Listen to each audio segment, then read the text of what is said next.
MP Avinash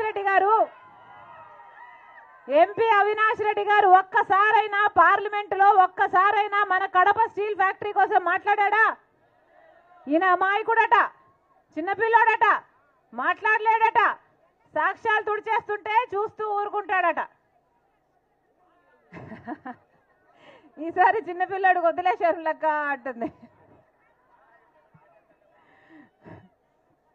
అమ్మా వీళ్ళు చిన్నపిల్లలు కాదు, వీళ్ళు అమాయకులు కాదు. అన్నా హత్య జరిగిన రోజున మాకు కూడా తెలియదు ఎవరు చంపారు, కానీ సిబిఐ వచ్చి ఎంక్వైరీ చేసి సాక్ష్యాలు ఆధారాలు అన్నీ చూపుతుంది అవినాష్ రెడ్డి గారి హస్తం ఉంది అని. గూగుల్ మ్యాప్స్లో అట హత్య చేసిన వాళ్ళు, హత్య చేయించిన అవినాష్ రెడ్డి ముందు రోజు కలుసుకున్నారు ఒకే లొకేషన్ చూపుతుంది, ఆ రోజు కలుసుకున్నారు ఒకే లొకేషన్ చూపుతుంది అని సాక్ష్యాలు బయట పెట్టింది సిబిఐ.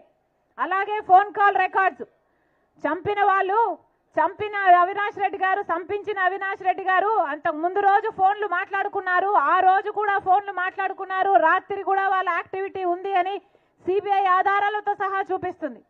డబ్బులు మారాయి, 40 కోట్ల కంట మాట్లాడుకున్నారు. ఎవరి దగ్గర ఉంటుందమ్మా అంత డబ్బు? అవినాష్ రెడ్డి గారు కాకపోతే ఎవరు చంపినట్టు, ఎందుకు చంపినట్టు? 5 కోట్లు డబ్బు కూడా తీసుకున్నారు అని సిబిఐ ఆధారాలు చూపుతుంది.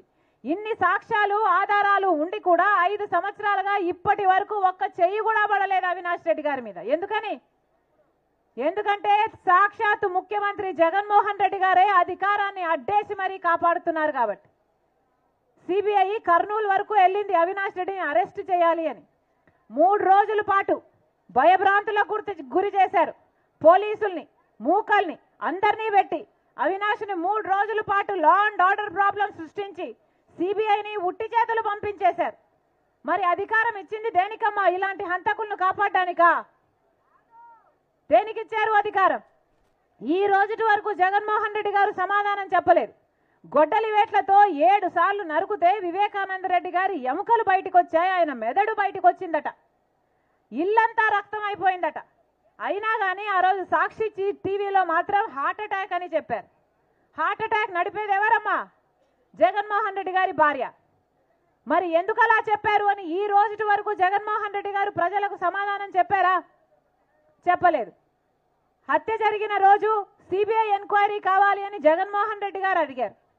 తర్వాత ఆయన ముఖ్యమంత్రి అయ్యాక సిబిఐ ఎంక్వైరీ అవసరం లేదు, సిబిఐ ఎంక్వైరీ వేస్తే అవినాష్ రెడ్డి బీజేపీ పార్టీకి పోతాడు అని సునీతమ్మకు చెప్పాడు జగన్మోహన్ రెడ్డి గారు. ఇది న్యాయమేనా? ఇది న్యాయమేనా?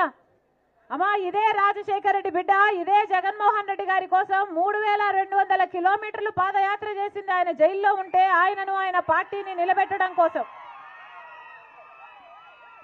కానీ ఈరోజు ఇదే షర్మిలమ్మ, ఇదే రాజశేఖర రెడ్డి బిడ్డ ఇంత అన్యాయం జరుగుతుంది కాబట్టి ఇతను వ్యతిరేకిస్తుంది.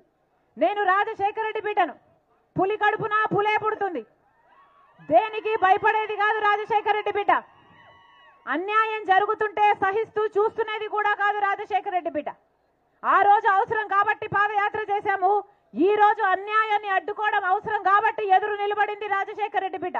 నేను చేసింది తప్ప? వివేకానంద రెడ్డి గారు ఎవరమ్మా? సొంత తమ్ముడు, రాజశేఖర రెడ్డి గారి సొంత తమ్ముడు.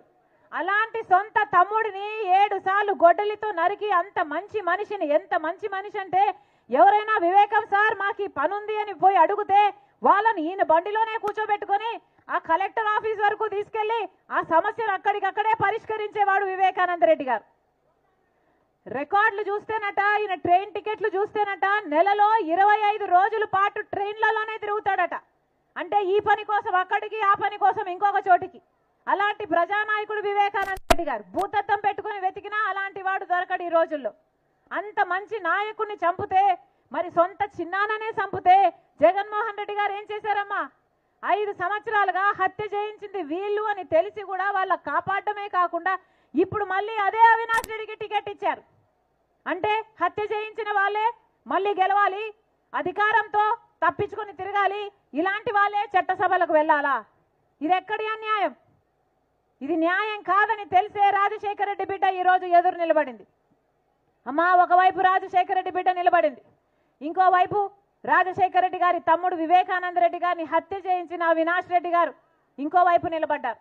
మీకు ఎంపీగా రాజశేఖర రెడ్డి బిడ్డ కావాలో లేకపోతే మీకు ఎంపీగా రాజశేఖర రెడ్డి గారి తమ్ముడు వివేకానంద రెడ్డి గారిని హత్య చేయించిన అవినాష్ రెడ్డి గారు కావాలో మీరు నిర్ణయించుకోవాల్సిన సమయం వచ్చింది. ఒకవైపు